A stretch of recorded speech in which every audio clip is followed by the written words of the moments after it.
Hey everyone, and welcome to Lucero Makerspace. It's Miss Jessica here today. And in honor of Earth Day, which is tomorrow, April 22nd, I wanted to show you a fun activity that you can do that uses the sun as your oven. So we're making a pizza box oven, or solar oven, sorry. And I'm going to show you step by step how to make this, and then I'm going to give you ideas of what you can make with this. I did use this, it does work. Um, and then I'll tell you a little bit more about how to use it efficiently. So, without further ado, let's talk about your supplies. So, you need a pizza box. The bigger the better if you want to, but a medium size is okay. And then you just want to make sure it's clean. Even if you do reuse it, Earth Day is all about recycling. Just make sure it's nice and clean. Maybe air it out if you need be. If you don't have a pizza box, don't worry. I have a postal box. These are free at the post office unless you sell it or ship it in the mail. But it's a great idea just to have a pop up. So, or any other box that's kind of like the same method of a pizza box that is open that you can easily create an opening.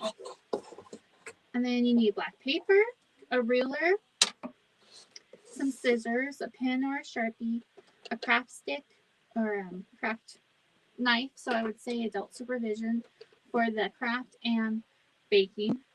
Clear tape, glue, any kind of school glue will work.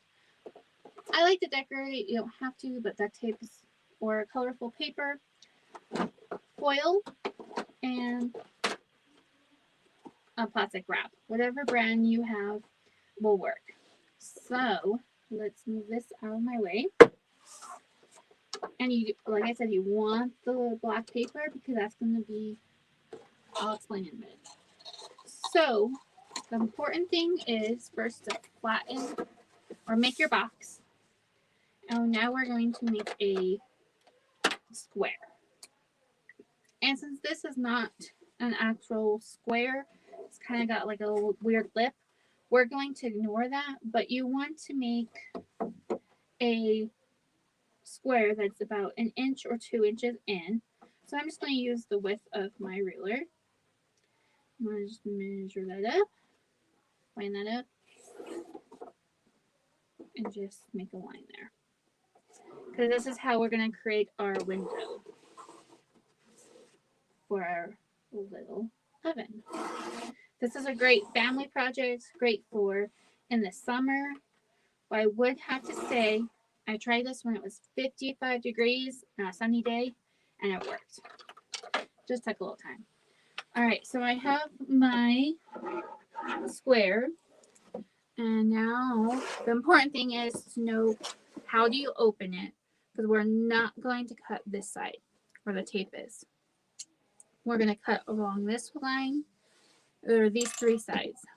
So very carefully, with adult supervision or adult doing this, I'm going to carefully cut this out.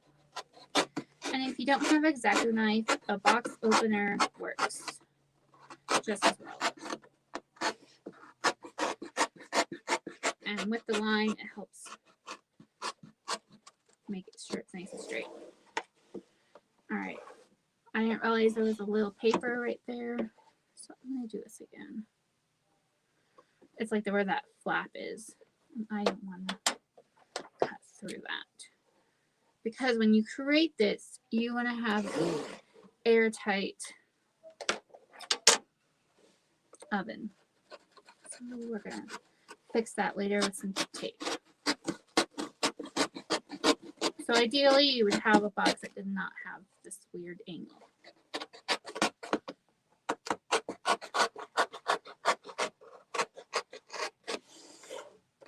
And one more side.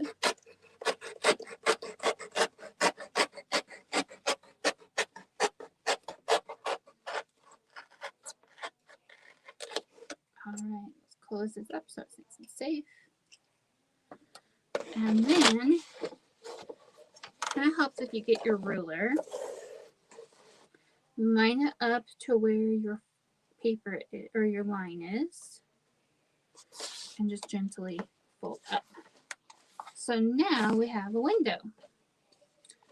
So to make this airtight, turn this inside. And now we're going to get plastic wrap, and we're going to tape it around this side. So when you open up, it's right here. So, and if you want, especially if you have like really flimsy and annoying plastic wrap, you could do a second layer. Or if you want, you can also use a gallon size bag that you cut down if that's better, and just reuse that. It is clean. So, of course, working with saran wrap is fighting it. So I kind of like that look. And then I'm going to come in with, I have book tape, but packing tape works just as well. And you want this nice and tight, and like I said, no holes.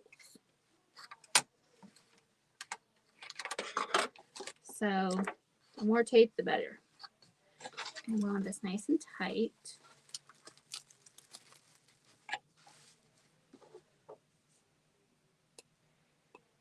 And with your family working on this, you could make this a little bit more fun and more hands on deck.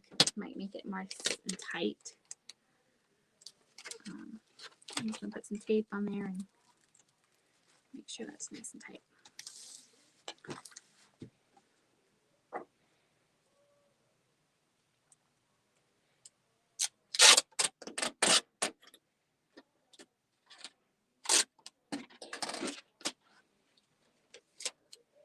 Another one. And if you have a little bit over, we're just going to cut it a little bit right there. Just make sure you don't glue it or tape the window flat down. So there's that.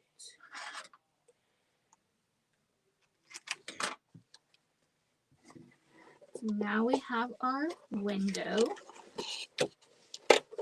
So that's what we have so far. But now to get the sunlight to really absorb everything and absorb that heat that's coming from the sun, we want to get our foil.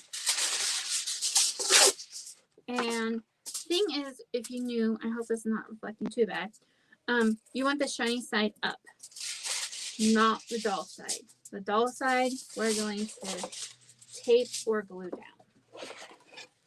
So